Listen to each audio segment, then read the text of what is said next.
book lovers, welcome to my October reading journal video. This month I am starting with my October cover page. As usual, it doesn't serve any purpose other than I enjoy making them and incorporating a seasonal vibe in my journal.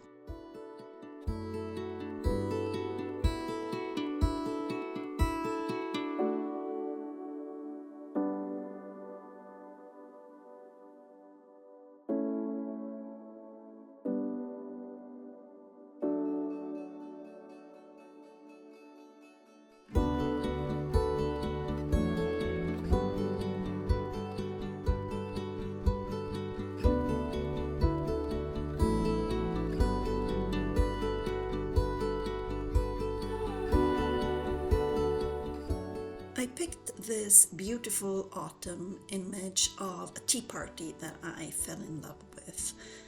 It gives a bit of a ghostly vibe, all set up and waiting for someone, or maybe abandoned and forgotten, or possibly there are ghosts seated around the table already sipping tea.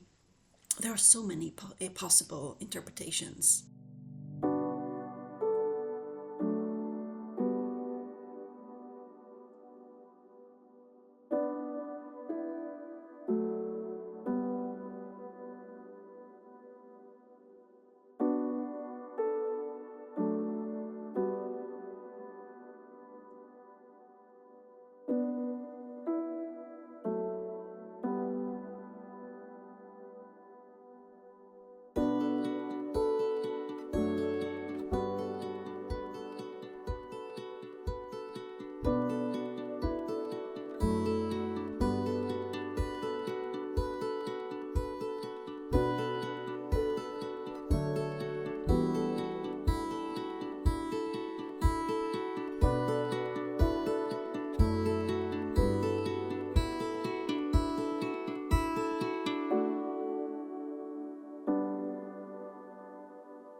Adding some rub-ons, my new favorite thing to use as decoration.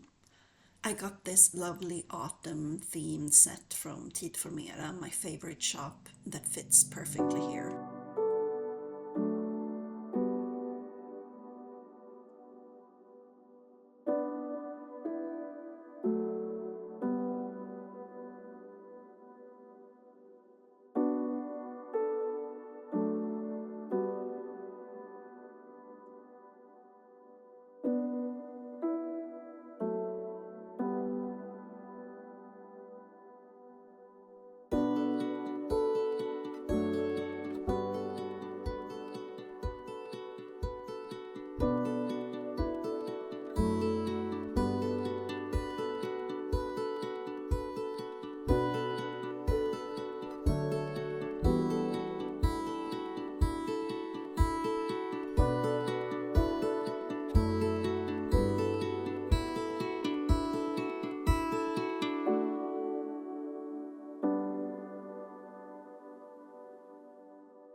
This is the finished spread. It may be one of my favorite spreads this year.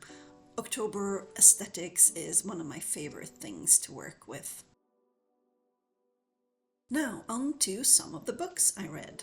I had a pretty good reading month and listened to several new to me books instead of just re listening to old favorites, although I did that as well. My first read was an post apocalyptic zombie story, pretty much all my favorite tropes wrapped up in one book. Not a 5-star read, but I did enjoy it. The main characters are part of a squad of the military who protect London from the undead. Their squad also has a bunch of great side characters, which I always enjoy. It's all narrated by Dan Kelly, who brings this rough British performance that ties it all together nicely.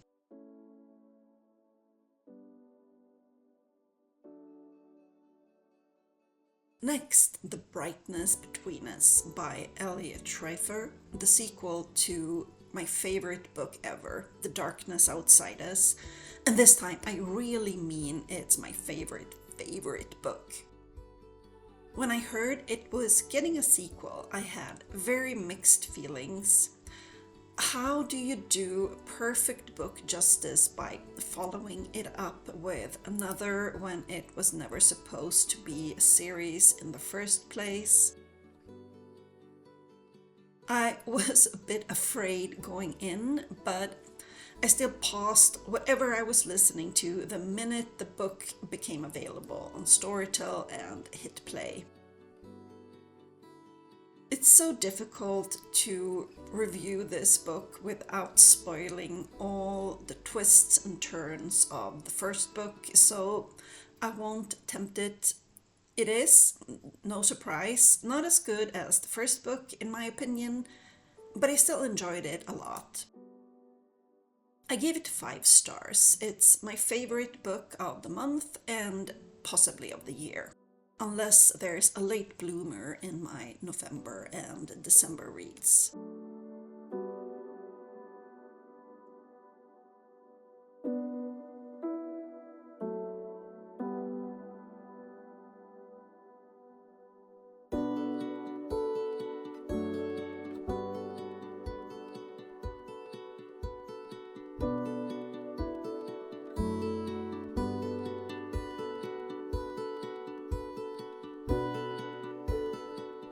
I wanted something light and easy to process after finishing The Brightness Between Us, and I found Lisa Hendry had a bunch of old audios that have become available on Storytel, and I picked Adulting 101. It's about 18-year-old Nick who can't adult for shit. He meets Jai, who's a carefree guy who travels most of the year, then comes back home to score some work and save up money for his next trip before he's off again. This was funny, very spicy. I enjoyed all the witty little quirks and embarrassing situations Nick got himself into, and Jai's family was also a great addition that I enjoyed. There were a lot of funny quotes and passages to write down. 4 stars for Adulting 101.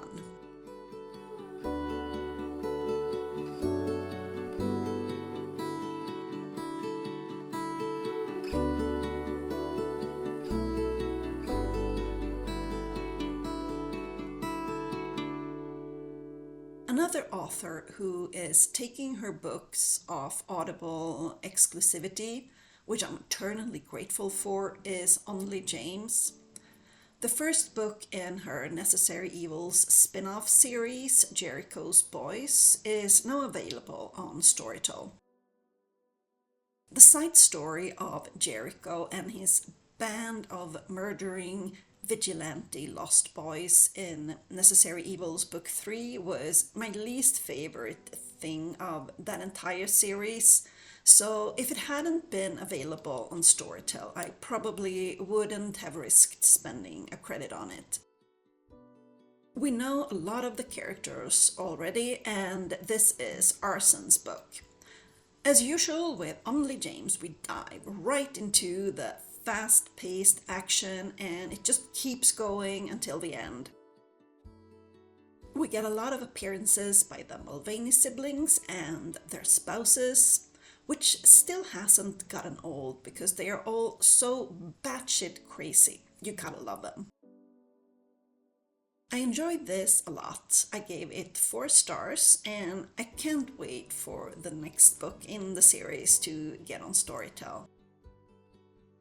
I picked the lovely Cohart for Ever. I think he's perfect for that role. He was so sweet and precious.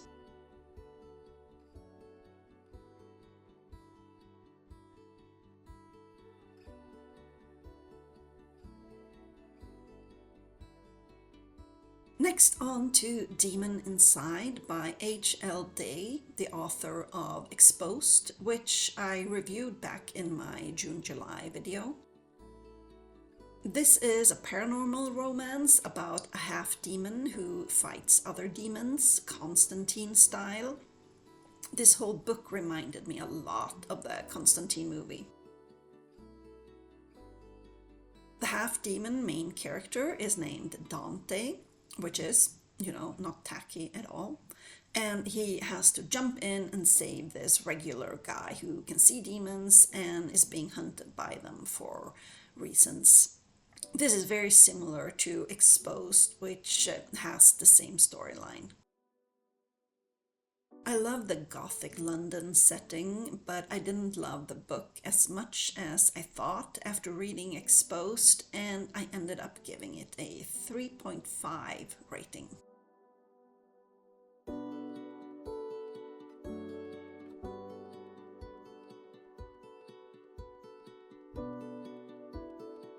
Next, I did something I rarely do, but I'm quickly running out of pages in this journal, so I did a single page entries for these 2 books.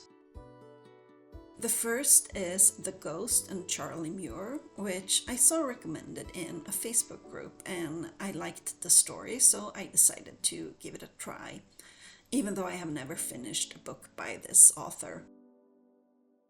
This is a supernatural romance about a guy who inherits an old house from a distant relative he didn't know he had because he grew up in foster care. The house has a lovely little ghost lady who sabotages all his hookups as well as a sexy straight neighbor. It was a sweet and cute, spooky read, but not a scary one. It's more of a trip into the past and how it connects to the present day. Then we have Cold Cold Heart, which I have also seen recommended a lot in Facebook groups.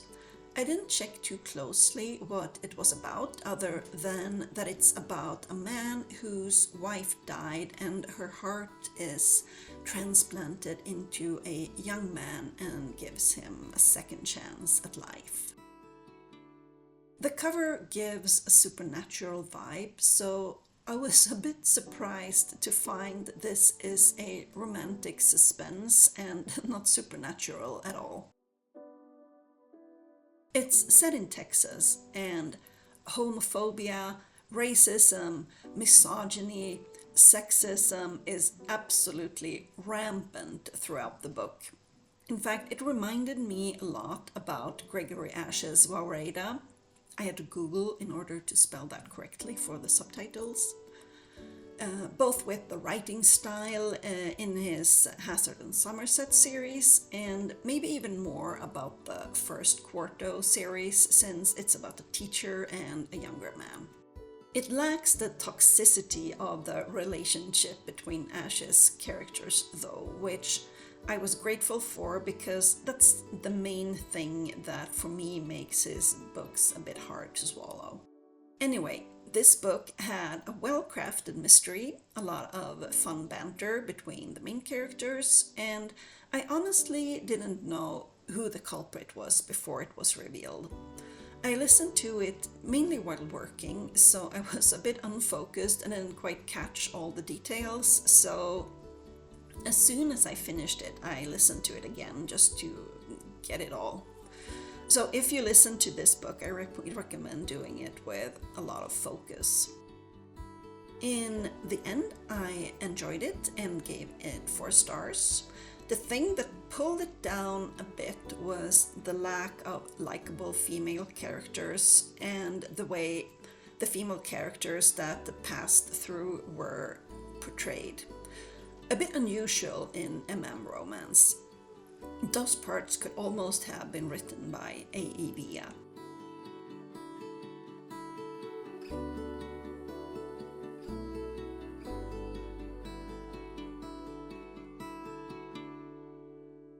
Last read of October is a fairly new book, The Nightmare Before Christmas.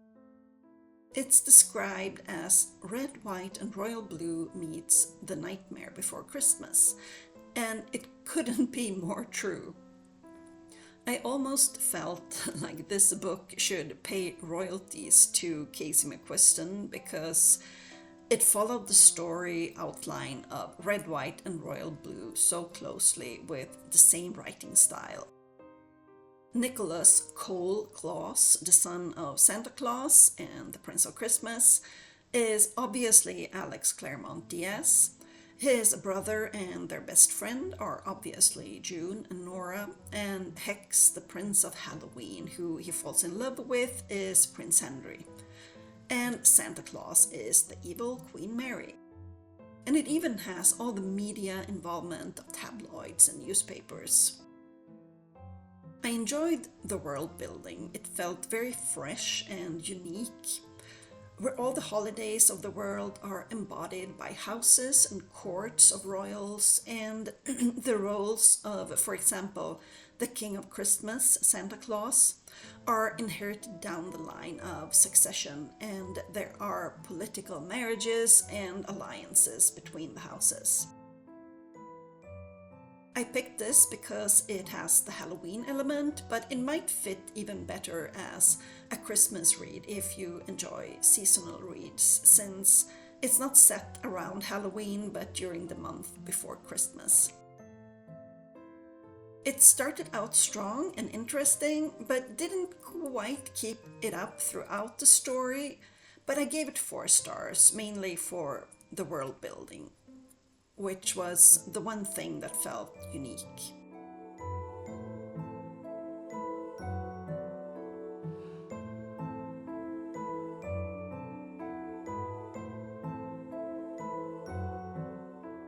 That's it for my October reads. I now have a total of 11 spreads left in this journal, so I'm going to have to be a bit picky of what books I choose to memorialize. I am still waiting for that one book to truly wow me this year, but I have a few supposedly amazing but angsty reads queued up that I have been putting off for a long time, but I plan on daring to dive into the tragedy of Felix and Jake as well as Beneath the Stain before the year is over. If I survive, I will see you next month with another roundup. Until then, happy reading and thanks for watching.